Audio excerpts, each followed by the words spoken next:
Hey, everybody, welcome back. This is Dental Unfiltered. I'm Matt Brown. I'm here with my normal co host, Dr. Andrew Vallo. And today we have a really special guest, somebody I'm really excited to have on the show.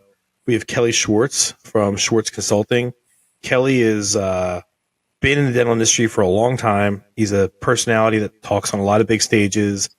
He's very influential with dental intelligence. He's a guy that's turned around a lot of practices, and he might have more intimate line knowledge and what it takes to make a practice successful than probably anyone else I know.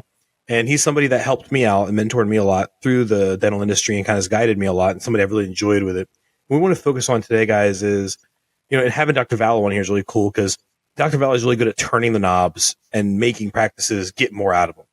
And what I'm really curious about, what I unlock Kelly's brain about, is like if there was like 4 or 5 key performance indicators or things to be focused on to squeeze that growth out of the existing practice without having to add marketing, like 4 or 5 missed opportunity zones, what would those KPIs be?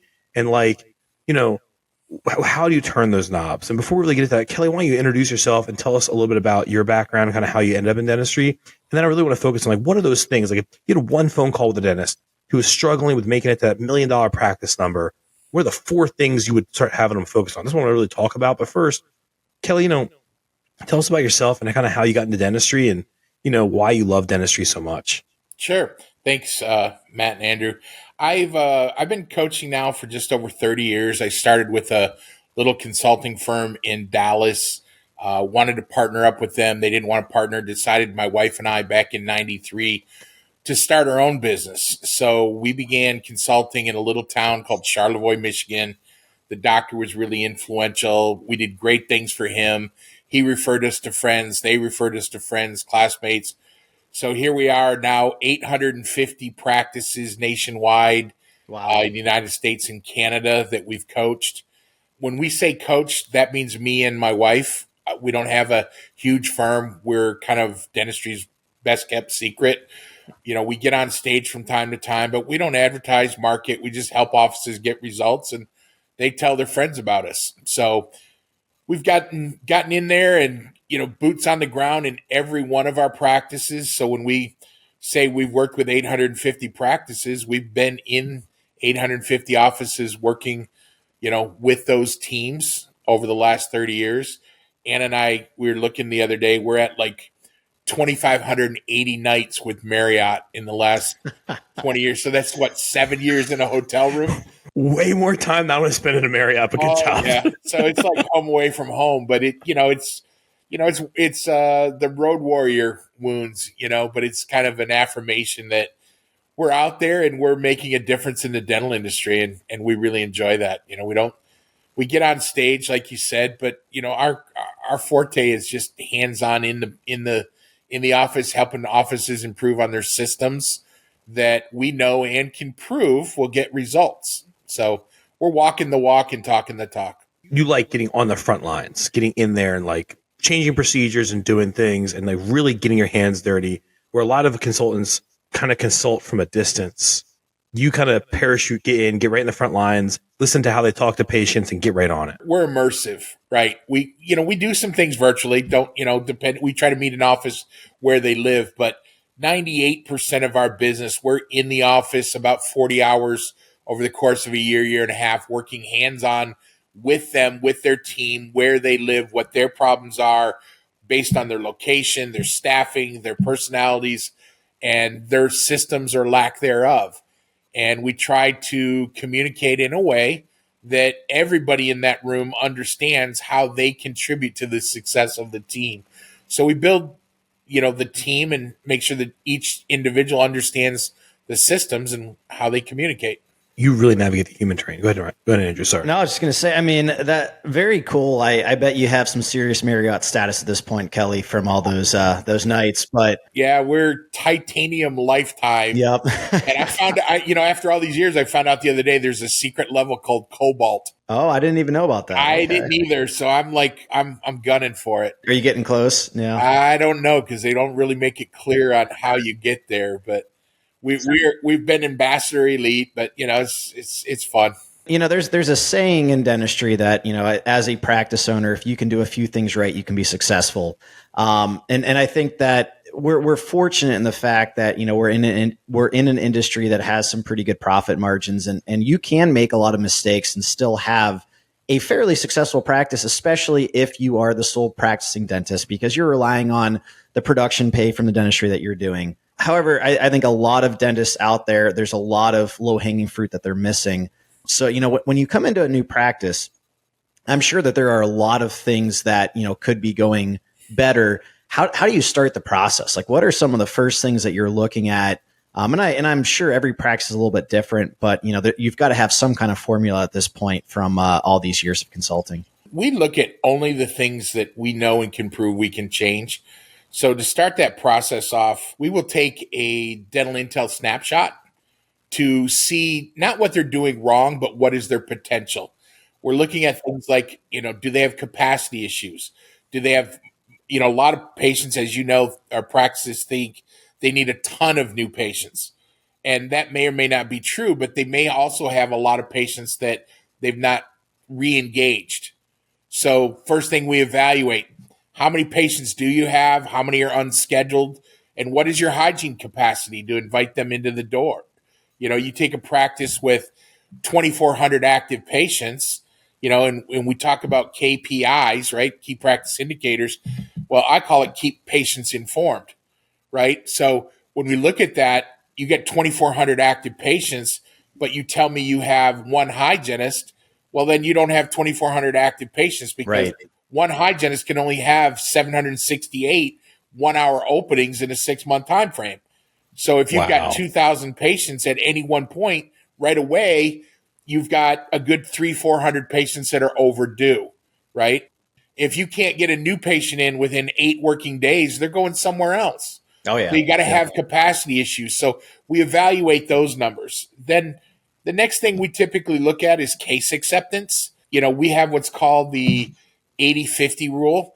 80% of your patients should be scheduling at least phase 1 of their treatment, and 50% of their dollars. So for every 10 patients you tell they need something, 8 of them should be scheduling. And of the dollars presented, be it $1, $2, $3, $5,000, half of that should be scheduling phase 1.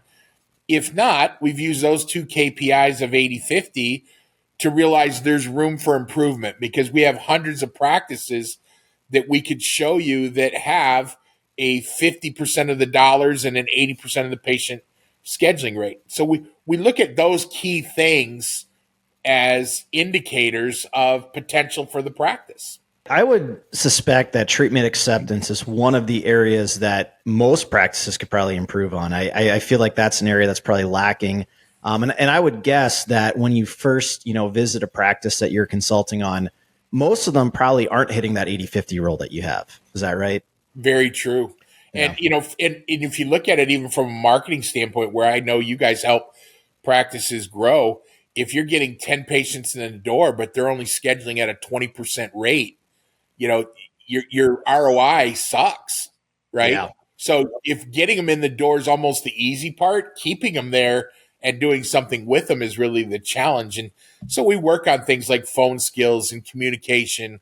We do a thing called the Power Pass, where we train the team how to share the information they get with the doctor. We go deep on helping practices go to that level. But yeah. We've done a few episodes about treatment coordinators, treatment acceptance, and kind of, how I hold our treatment coordinators accountable. They actually, honestly, they hold themselves accountable, because they're filling out their daily acceptance rate and they're calculating it at the end of every day. My main focus is on, did you get something scheduled? So, as much as we want to, hit that 50% mark, or even higher eventually, especially with new patients, the goal for me is, let's get them to move forward with something. If they leave the practice and they don't schedule any treatment, it's so much tougher to get them to come back in. But if they're not ready to do a full, mouth treatment, they're not ready to do even a quad yet, can they at least put out the biggest fire? And I like that terminology, like, hey, I understand you're not, able to or ready to move forward with this much treatment at this point. Why don't we focus on putting out the biggest fire? I know the doctor's number one concern was, this too. So that's always a good fallback for us. And just letting patients know, like, it's not an all or nothing thing. You can start with just one thing if that kind of gets the treatment going.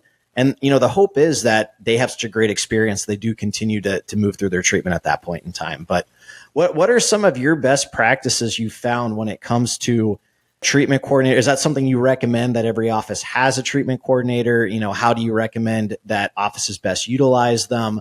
And just any other best practices that you see there? I believe the whole team is a treatment coordinator. Okay. And what I mean by that is, the front desk addresses the patient and that makes that first impression, right? And I kind of look at it like, nowadays there's the whole dating online scene, the Tinder and all that kind of crap, right? And so your goal is not to go out on this first date and get married, but to get the person to go out with you again, right? Yep. So we want that 8 out of 10 patient scheduling, at least phase one. I have found in most cases, the most influential person to case acceptance is your hygienist and or your assistant. And what I mean by that is they're the ones letting the patient know what they're seeing. My job is to identify what's going on in your mouth, Andrew. Your job is to let me know how fast or when you want to do something about it. Okay. And that's a phrase that we will use. So in looking in your mouth, instead of me qualifying you what you can or can't afford, what you will or will not do, Andrew, are you okay with me sharing everything that we see? And yes, most absolutely. patients say yes. So I'm going to share with you what you see, and then I'm going to give you some options, and you tell us how much you want to do and how fast you want to do it. But here are the consequences of doing nothing. So we really utilize the hygienist to set it up because they're usually seeing new patients first. They're presenting the treatment, and then they're passing that information off to the doctor and letting you what the concerns are. So like if you walked in the room, Andrew, I'd be like, hey, Dr. Vallo, this is Matt, and Matt's having sensitivity to hot on the lower left-hand side, and I've taken the intraoral camera photo, and he's got a cracked tooth. Looks like it's going to need a crown, but we wanted to check with you. Matt had a few questions what it was going to cost. I told him I'd introduce him to Sally, and I've explained to Matt that doing nothing could cost twice as much as preventing it. It's got a little bit of sinus decay on another tooth. We're talking about a filling here. Matt's comfortable with that, but he's a little concerned. Matt and I also talked about, whatever else we did. So, Matt, did I leave anything out before Dr. V takes a look in your mouth? And so we've set that stage for the patient already. Then you give it your blessing, hey, Matt, I agree with Kelly that you need a crown, a filling, whatever it may be. Let's get you up front. We'll have Anna take care of that. Then when I bring Anna up front, be it a treatment coordinator or anyone up front, I can come up front and say, Anna, this is Matt. He's got a cracked tooth. In order to save that tooth, Dr. V wants Matt back in 2 weeks or less. Matt had a few questions, what is it going to cost? I told him you'd work that out. But could you also let Matt know what it would cost if you do nothing? So he's aware of that as well. So Matt, Doc wants to see you back no later than 2 weeks. Anna, let's get Matt taken care of. So the whole team is involved in that problem-solving process, if you will. I give you a 10 out of 10 there, Kelly. That was some fantastic role playing, and I think you really hit home on both co-diagnosis and effective handoffs, which are super important when it comes to treatment acceptance, for sure. And you think about it, and you nailed it, Doc, is that if you as the doctor are the first person to tell somebody they need something, yep, the patient has two obstacles. One, do I believe you? Two, how am I going to pay for it? Three, how do I trust you, I guess?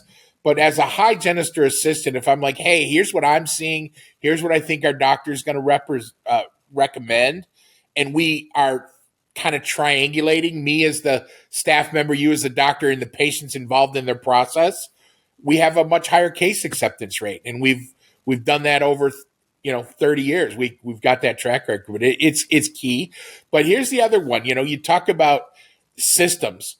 Not a lot of people say no, but they say not yet. The biggest reason patients are going to say no is money, right? Yep. So they got to make a $1,200-$1,500 decision on a crown on the spot. And they usually got to talk with their spouse or somebody. So we have systems and trackers to make sure when the patient says not yet, that we get them followed up with. Yep. And so a lot of offices, they'll use busyness, which to me is a lack of systems, as a reason they don't. So, Matt, if you were the patient and you were told you needed treatment, but our office didn't get back to you for 2 months, and now we're finally calling you, why are we calling? Well, you want my money, right? Yeah, it doesn't feel good. It feels like you're trying to reach in my pocket. Yeah. So when we make sure everybody is followed up within 10 to 14 days, and we do it with a fun little letter and a photo of their tooth, and we have a letter said, hey, Dr. V's really concerned you didn't schedule. Just wanted to make sure you knew what could happen if you do nothing. And then when we follow up, we're calling up and say, hey, Matt, not do you want to schedule, but hey, Matt, did you get the letter from Dr. V? Because he's really concerned that could get worse. Yeah, I got the letter. And then we talk about how we can help you solve your problem. So these systems and these indicators in this organization, if you will, take offices to a whole new level. I'd like to hear more about these letters. So we've got a 222 system that I think a lot of offices implement, but basically, we've got a whole spreadsheet that our treatment coordinators keep, and they go through, 2 days, 2 weeks, 2 months is the typical follow-up, but they're typically following up with phone calls. If the patient doesn't answer, they'll leave a voicemail. They can send a text message as well, just saying, hey, I tried to call you to see if you had any questions, feel free to give me a call back, that type of a thing. We have not tried sending letters though. And I think in today's day and age, with all the technology and the offices being digital and our great automated software and everything else, I think for a lot of our listeners, a lot of our listeners are younger docs, letters might seem antiquated, but obviously you guys have had some success with them. So I would like to hear a little bit more about, are you sending them to every patient who doesn't move forward with their treatment right away? When are you sending them? What types of things are you guys saying in these letters, that type of a thing? So anybody who doesn't schedule either new or existing treatment, we're bringing their name to the morning huddle. Okay. Say, Dr. V, Matt didn't schedule his fill in the blank. Do you want me to follow up and how? And so if Matt needs a filling, or if Matt needs a crown, or if Susan needs a whole quadrant or Invisalign, you're aware of everybody who didn't schedule yesterday, and you're giving us some insight as a clinician on how urgent is it that we follow up. But what we've found is that if you don't follow up with me, at least from a, hey, we care standpoint, within the first 14 days, you're less likely to get scheduled. So timing is really important. Okay. 2 days from now, you haven't made up your mind yet. When you're in your office, that's the best chance to schedule. Yep. But you're going to go home and you're going to think about it. 14 days is kind of that cutoff. So 10 to 14 days, you're going to get a letter from me. And that letter just basically explains, hey, this is what we found. Here's what we're concerned about. Now, you guys both have your cell phones handy? Yep. All right, take a look at it and tell me how many unread emails you have on your phone, Matt. How about this? If your patient's a successful person, they're probably not reading their own emails. So know this, the two guys on this right now, me and Andrew, we have personnel who read our emails and then star the things that need our attention. I was going to say, I used to have thousands. Now there's like none because I'm not the one who reads my emails anymore. But to your point, yes, I think a lot of them, do go overlooked and not read. Exactly. So emails are easier, but if it doesn't get you results, why keep doing it? It makes no sense. I can't email. But when you send me a letter and it's handwritten, and if you're doing well, doctor, you're only getting maybe 2 or 3 people a day who aren't scheduling. It's true. If you're hitting that 80-50 rule, you're not having to send that many And if you're letters. not, you've got other problems that we break down and fix. But let's say we send out even 4 letters on an average day. That's 4 letters out and 4 phone calls on a daily basis because we have a system for that that's not overwhelming. And what I found is that letter gets results. Emails go unopened. They get bounced into junk mail, spam. You just don't know. Now, I love Dental Intel because I can see whether they opened the email or not. But again, it's not as personal. Yep. And so we have found, and again, we're results based, that the offices that send the letters, and I could show you, if you and I were on a call, how we measure this with DI, we could show you the dollars that it brings in by having this systems and follow-up. No, that sounds great. Same thing with perio. You're diagnosed with perio. We send you your perio chart and a little letter that we're concerned and why, and we let you know. And hey, did you get the letter? We're concerned. So when we're following up, it's not to get you scheduled. It's to let you know we care. Because we care, we can get you scheduled. Too many offices are trained to call the patient to get them scheduled without putting care first. So are these letters all customized or are they essentially the same template? They're the same template, but we drop in the photo of your tooth. So, for example, if you had a cracked tooth and I use the intraoral camera, I take a picture of that. All I do is drop that photo in.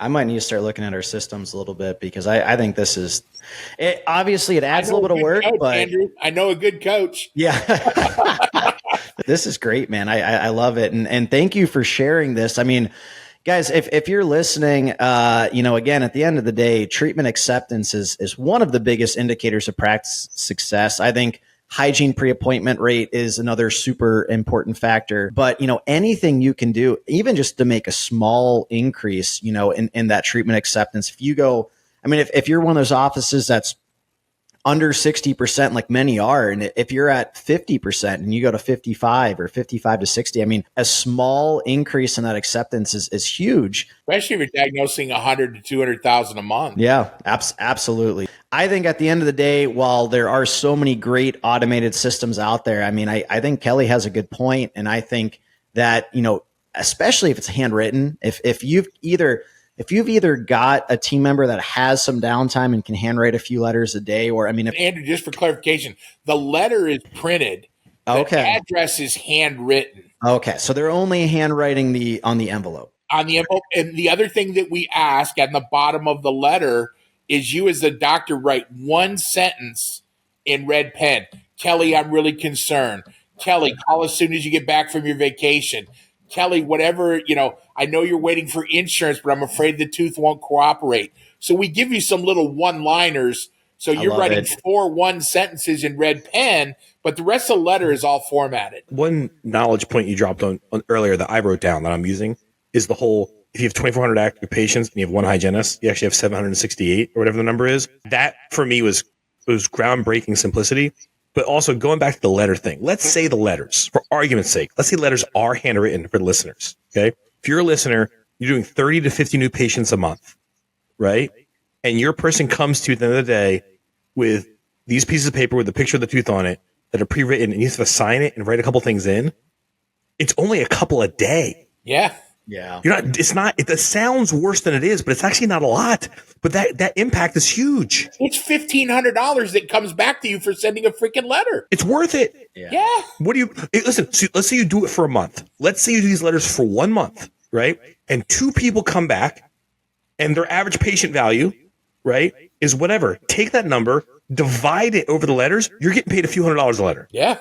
And now when we track that with DI, and the average return per attempt is 252. We might have to do a Kelly Schwartz episode 2 at some point in the future. This is so good. and Andrew, I'm going to throw another one at you that I'm going to professionally and politely disagree. Yeah, it's fine. And I argue with DI on this all the time.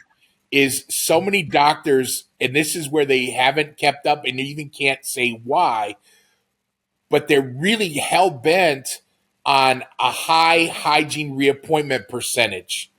So you get the patient coming in. Let's say you're running 4 hygienists or 2, and you get the same freaking people over and over and over reappointing 6 months from now.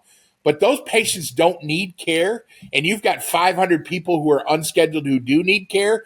Why would you want to keep reappointing people who don't need your care? That's what you're there for. So one of the things that we look at in the morning huddle is who's on our schedule today, who still needs treatment. We want to make sure if they don't schedule today, we're bringing them back. The patients who haven't needed treatment for 2 or 3 years, haven't referred a friend, family, or coworker, all they do is bring their insurance coupon to get their 2 cleanings per year. We don't have to pre-appoint them. So we like to have about 70% pre-appointed. And with the right systems, we then look at the patients who need care and prioritize them up to the front of the list so we don't have a day full of patients who don't need care. So a full hygiene schedule is one thing, but if you don't need you basically triage based on treatment needs. You triage. And it's not about dollars and cents, but again, if you've got 2,500 patients and you can only see 2,000, you want to take care of the 2,000 that have the most problems. I will somewhat agree with you there, Kelly. And I think part of it may depend on the type of practice that you have. I do agree that doctor treatment is way more impactful than hygiene being full. And I think that that is shown by the fact that I always advise all startup docs to hire a full-time hygienist from day one. And the reason for that, I mean, there's a couple reasons, but one reason is, and then the main reason in my eyes, is if the doctor's spending all their time doing hygiene, when are they going to have time to do the impactful, high ticket dollar treatment? So Right. totally agree there, 100%. Now, for practices like mine that are startup offices, I guess startups in general, when you have no recall system, it's very important to start building that recall system. So Absolutely. if you want to quickly grow your startup practice, I do think that having a super high pre-appointment rate is very important. I do agree with a startup. I do. If you've got a well-established practice and hygiene's already kind of booking out, then I agree with you where it probably isn't quite so important. And I do agree if you keep reappointing the same patients that don't need now, things can change. They may crack a tooth between now and their next visit. So I mean, like they may need additional treatment at that point. But if you're just looking at the numbers, yes, they're much less likely to need treatment at their next recare visit if they're coming in consistently than someone who hasn't been as consistent. So I agree with that too. And I think you're probably right. There's a time and a place for each of those systems to be implemented. Well-established practices that are booking out for a long time in hygiene, you're probably right that that's the better route to go. Younger, more immature practices that are trying to, especially like if you're trying to grow aggressively like me, you're trying to go from 0 to 4 full-time hygienists within like 2 years. You've got to get that recall system going. So. Yeah. And so bottom line is about being intentional, right? Yep. So if you are a startup, like one of the things I do with my startup doctors that maybe don't even have a hygienist, we're intentional. So we'll take Monday and Wednesday mornings, all morning until noon. That's hygiene only. And my team are focused on getting cleanings in. And then Monday and Wednesday afternoons are treatment. Then Tuesday and Thursday, it's, the morning are treatment, the afternoons are treatment. Then when I get to the point where I've got at least 2 full days of hygiene, then I bring in my hygienist and I blend the schedule. So we're intentional with how we grow, because when you try to train a team that's, a startup, if you will, you're going from hygiene to treatment as the only provider in the practice, it can get chaos. So again, we get very intentional, with that. Yeah. And I think, it becomes a self-fulfilling prophecy. So like at this point in time, when I first opened my first practice, I was just kind of winging everything. And fortunately, I think I have an abundance mindset and I was willing to invest in good marketing and, lots of different things like that. But as I've done, this again, as Matt mentioned, I'll be preparing to open at least my 7th startup later this year. But the thing that I've learned to become more intentional with is like how I plan the next year of our office. So it's like I will pre-block out to add that next hygienist. And so the way that I've done it for the last couple offices is we will 6 months from the time we open our doors, I'll have things pre-blocked out for a second hygienist join us when that first recall system hits. And then 6 months after that, a year from the time we open our doors, that's when I'll plan for the third hygienist. So if you pre-block things out and schedule that way intentionally, you're much more likely to hit those goals. And like, even if, like let's say we're lagging on our pre-appointment rate, let's say we're lagging on new patients, whatever it is, we're going to see that the schedule's not filling the way that we pre-booked it to. And one of two things are going to happen. Either you're going to have to pivot, your plans, or you're going to have to do something so that you can start filling those appointments that you've pre-booked. So, it's the 1-2 punch. You want to make sure that you have the front door open for new patients and close the back door so you have retention. And so, we have a little thing, one of the indicators we use, depending on the practice, number of treatment rooms, et cetera. And Matt and I have had, several conversations about capacity and so forth. But for most of my single doctor practices with 5 ops, or maybe even 6, we try to go for a positive 16, which means if you get 16 new patients in without losing anybody, you're positive 16. But if you're losing 16, you got to get 32 in the front door so that you're growing those 16 patients per month. You're positive net patient growth while retaining. I think going back to what you guys said, both of you said about being intentional, I think docs, if you're listening, I think docs fly blind and they just count charts and they focus on chart counting going up, and they don't focus on what am I really retaining? What's my impact and what's my net gain, right? I think that goes back to being intentional. Like, are you really doing this with a plan, right? And that really goes back to being intentional. What is your intention for growth? We've worked with so many different models of practices, from heavy Medicaid, Medicare to boutique, no insurance, and everything in between. really what it's about, and it's relatively simple. Invite the patient in, identify their needs and wants, help them overcome the financial hurdle and do the work. And if you like them, invite them back. Right. And so, you address what do they need, what do they want, and who are they going to tell about you. And if you do that on all your patients and keep getting them healthier and healthier, you're good. Now, there are other models where it's like, hey, I just need someone to fill tomorrow's schedule to hit goal. And then the next day we hit goal, next day we hit goal, whether it's new patient or old, the office doesn't care. It just comes down to, I use the hotel analogy, are you a Motel 6 or are you Ritz-Carlton? The both is a bed for your head. It's what do you want to deliver? What is the service? What is the product? What is your goal? We help offices with all combinations of those things. But the main indicators, what I have found with our 30 years, is if we're getting 80% of the patients to schedule at least phase one, we know we're doing most things right. If they're scheduling 50% of the dollars, we're really even better. If we're growing to 16 to 20 new patients on top of that, we're really, really hitting a grand slam there. Cancellation and no-shows, and Andrew, we touched on this just briefly. We reappoint a lot of patients, or we try. Let's say you're in office with high reappointment percentage. One of the mistakes that I see a lot of hygienists do is Matt's in the chair, and I'm like, hey, Matt, let's get you scheduled for your 6-month cleaning. And Matt being Matt, he's like, Kelly, I don't know what I'm doing 6 months. I got to talk with my assistant and get that scheduled, and we'll get it covered. And the hygienist will say something like, well, Matt, let's go ahead and get you an appointment. If you need to cancel, give us a call. Boom. You might as well shoot yourself in the head. You just gave Matt permission to cancel, creating stress on the front desk. Instead, I just say, you know what, Matt, I understand you're busy. I'm going to send you a link. I'm going to send a link to your assistant. And when you better know your schedule, click the link and make your appointment. Or Matt, in 5 months, what day and time is best to reach your assistant? We'll call and get you in then. But don't pre-appoint people who are telling you in the chair they don't know what they're doing. Because all you're doing is creating cancellation and no-shows down the road. Yeah, and I think, again, Kelly, that's where my viewpoint differs a little. And it's probably because I have all these young startup offices. So we want everyone pre-booked so that we're not having to try to follow up with them. We know how busy life gets. And we know that, they'll probably call eventually, but they may end up missing their next recare cycle. So we'd rather get them scheduled. We don't like saying, hey, just go ahead and, cancel your appointment if you need to. But what we like to say is, we understand that you have no idea what your schedule's like 6 months from now. And I'm the same way. I don't know what my schedule's like. However, I do know that our office schedule gets very, very busy. And that if we don't book your appointment now and you call us 5 months from now, there may not be many options available. So I would rather find the ideal time for you right now.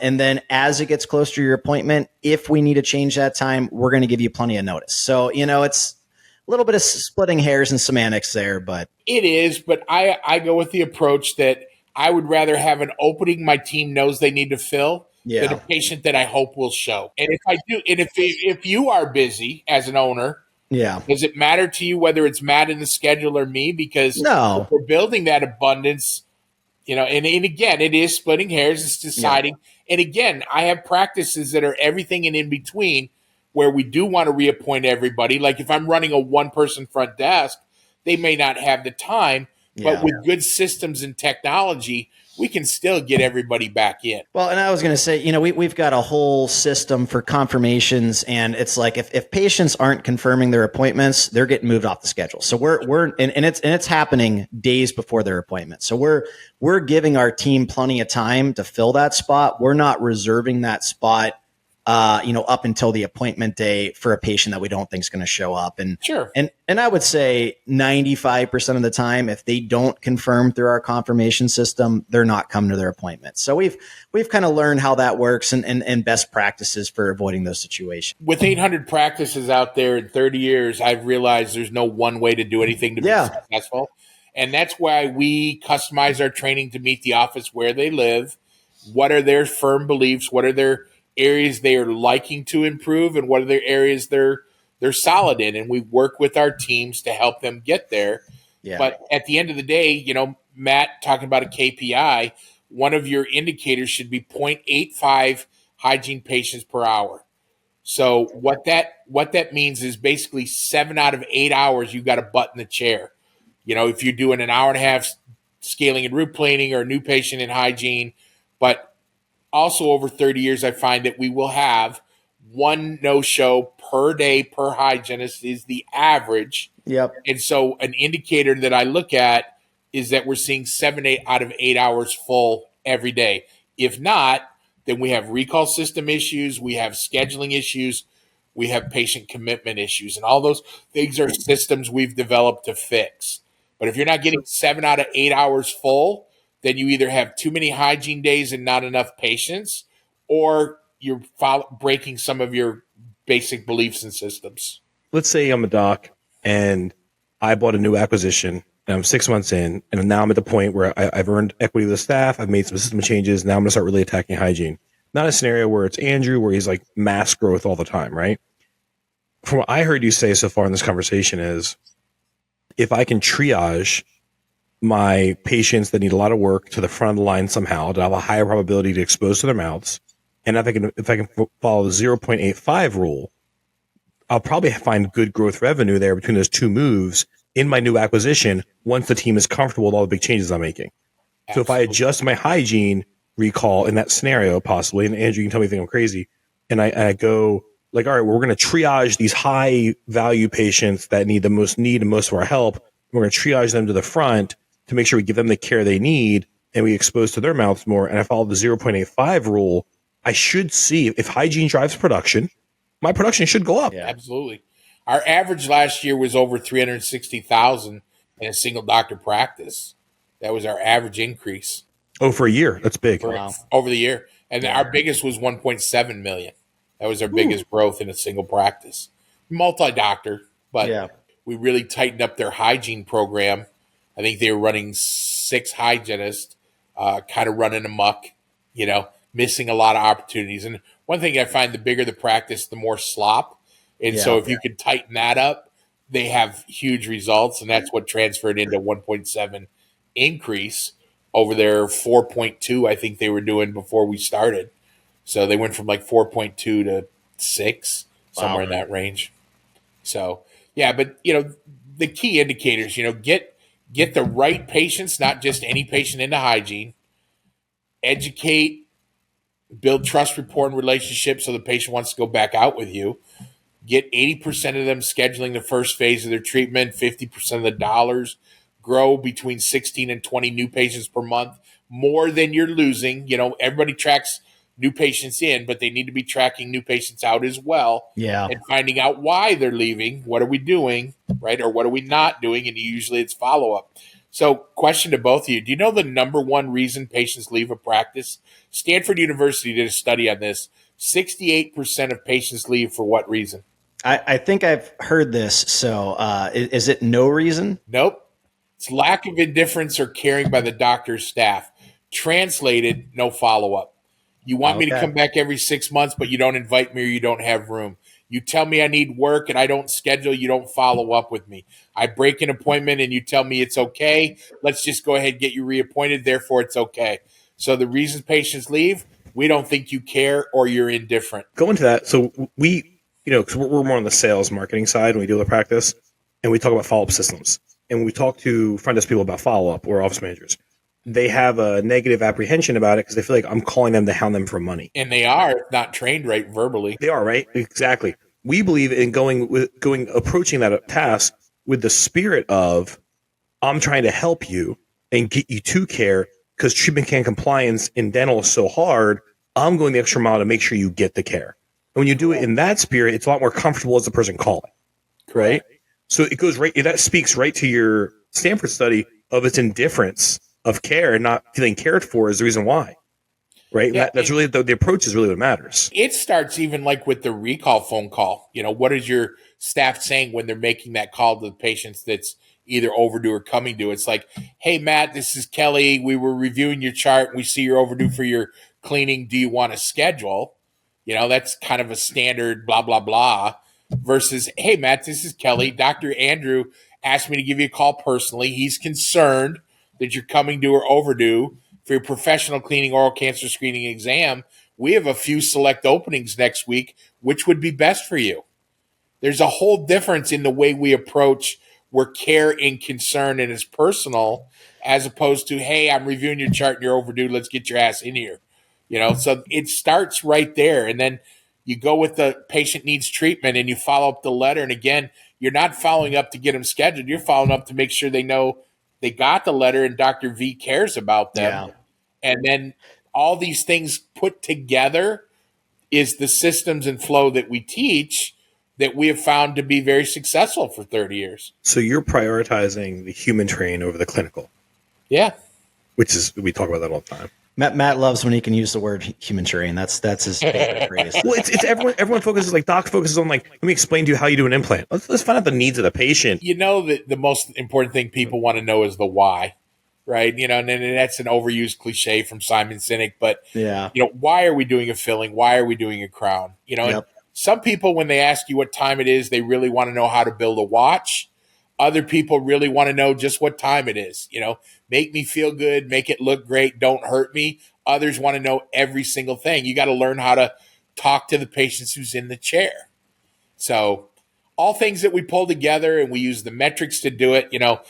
I don't know what kind of car you drive, but you need to know when the oil light's on, what that means in your practice. If you don't have enough butts in the chair, or if the RPMs are revving too high or too low. A car can run on 5 cylinders, but if it's a 6-cylinder car, it's still not performing at its peak performance. So we encourage looking at the numbers, understanding what numbers you can improve, right? So Dental Intel has so many different trackers, but the power of DI is not the trackers. It's the follow-ups that you can attach to those numbers. So I only measure about 8 to 10 numbers that are key performance indicators. And because those 10 are all tied to systems that we can help move you the bar, take you to the next level, so you get faster, better, leaner, all those things. We have to wrap this episode up. Kelly, that was a whole lot of awesome knowledge dropped at once. That was really, we should probably do a second Kelly, a part 2 somewhere time in the future. Just for listeners, Kelly's, I think, possibly one of the top 5 brains in dental. He's taught me a lot about dental. If you guys listen to when I speak, a lot of my knowledge comes from Kelly. Kelly, it was awesome having you on the show. This has been an episode we've been trying to set up for a year now, and we finally got our schedules to work. Andrew, do you want to say anything before I close it off? No, just, Kelly, it was great to meet you. I've definitely heard and seen your name around, but it was enjoyable conversation. I always enjoyed speaking with other dental professionals. I learned something new with almost everybody that I speak with. So it's like everyone has different ideas. I think, a good lesson from this episode is being open-minded. And to your point, there's more than one successful way to do things. So I think we had some really cool things that we discussed, and, how there's maybe a right time for one system. And as your practice grows, you may need to reevaluate your systems and consider, making changes there. Love the follow-up letters, and I'm definitely going to be talking to my team about how we can start implementing that, and look forward to talking to you again. So I hope you have a great rest of your day, and we really appreciate your time here. Well, thank you to you guys for what you're doing for the dental industry. I know you're tearing it up, and it's great to be part of your journey, and always here to help you or any of your listeners in any way, and set up a call to talk possibilities. However I can help you or your listeners, we're here for you. Kelly, what's the best way to contact you? You can jump on my website, kellyschwartz.com, KELLYSCHWARTZ.com. That's my website. You can email me directly, Kelly@KellySchwartz, or you can just pick up the phone and give me a call. The number's on the website. We're on Instagram and Facebook and all that good stuff. So shouldn't be too hard to find. All right, awesome. Please like, subscribe, and share, guys. Have a great day.